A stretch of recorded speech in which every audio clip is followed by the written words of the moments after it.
இன்னைக்கு நம்ம திரை விமர்சன நிகழ்ச்சியில இயக்குனர் மாருதி இயக்கத்துல வெளியே வந்திருக்கிற ராஜா சாப் படத்தை பத்தி பார்க்க போறோம்.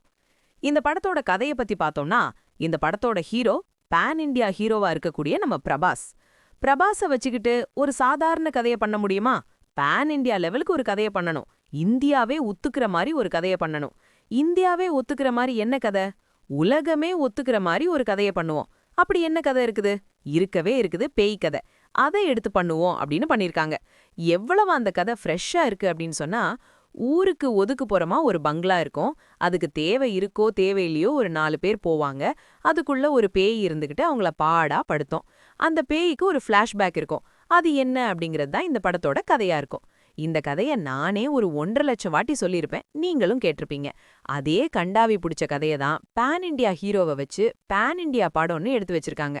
வழக்கமா இந்த மாதிரியான பேய் படங்கள்லாம் 2வது ரீல்லயே அந்த பேய் வீட்டுக்குள்ள போயிருவாங்க இல்லையா?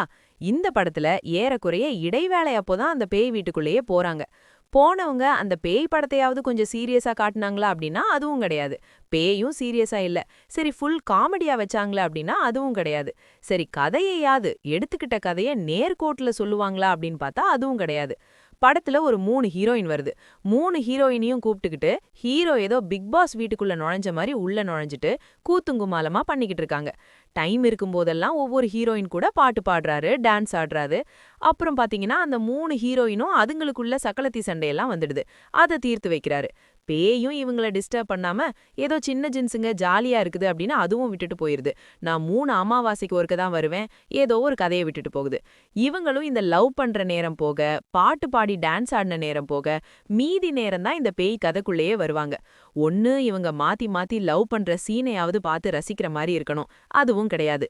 இந்த லவ் பண்ணும்போது பாடுறாங்களே பாட்டு, அதையாவது ரசிக்கும்படியா இருக்கணும். அதுல வர டான்ஸாவது ரசிக்கும்படியா இருக்கணும். அதுவும் கிடையாது. அப்புறம் இந்த பேயாவது ஒன்னு பயமுறுத்தணும் அல்லது காமெடியாவது பண்ணணும். அதுவும் கிடையாது. படத்துல பிரபாஸுக்கு தான் அந்த முகத்தை கொஞ்சம் விஎஃப்எக்ஸ்ல சரி கட்டியிருக்காங்க. அது பட்டிடிங்கரிங் எல்லாம் பார்த்தது. அது பார்த்தாதான் கொஞ்சம் பயங்கரமா இருக்குது. பயந்துட்டோம். அது மட்டும் இல்லாம இந்த படம் எந்த காலகட்டத்துல நடக்குதுன்னே தெரியல. படத்துல ராஜா காலத்து கதைன்றாங்க, இளவரசின்றாங்க, யானையெல்லாம் கொண்டு வந்து காட்டுறாங்க. அதே இளவரசிக்கு வயசாகி போச்சு அப்படின்னு சொல்லிட்டு இந்த காலகட்டத்துல காட்டிக்கிட்டு இருக்காங்க. ஹை அண்ட் காரெல்லாம் காட்டிக்கிட்டு இருக்காங்க. படத்திலேயே இவங்க டைம் லைன் எல்லாம் ஒழுங்கா ஃபாலோ பண்ணலையே. இவங்க எப்படி கரெக்டா சென்சார் டைம் லைன் எல்லாம் ஃபாலோ பண்ணி படத்தை சென்சார் பண்ணி கரெக்டான டைம்க்கு கொண்டு வந்து விட்டாங்கன்னு தெரியல. இந்த டைம் லைனை கூட ஃபாலோ பண்ண தெரியாம சென்சார் பண்ணாம விட்டுவிட்டு ஆச்சரியக்குறியாட்ட வந்து நின்னுகிட்டு இருக்காங்க. என்ன ஜனநாயகமோ. படத்தோட ரன் டைம் பாத்தீங்கன்னா 3 மணி நேரம் 3 நிமிஷம். கொலையா கொன்னு எடுத்துட்டாங்க. அதுக்கப்புறம் பார்த்தா பார்ட் 2க்கு லீடு கொடுக்குறாங்க. 3 மணி நேரம் கொலையா கொன்னு எடுத்ததுக்கு அப்புறமும் ஆசை அடங்கல இவங்களுக்கு. பார்ட் 2வாம்.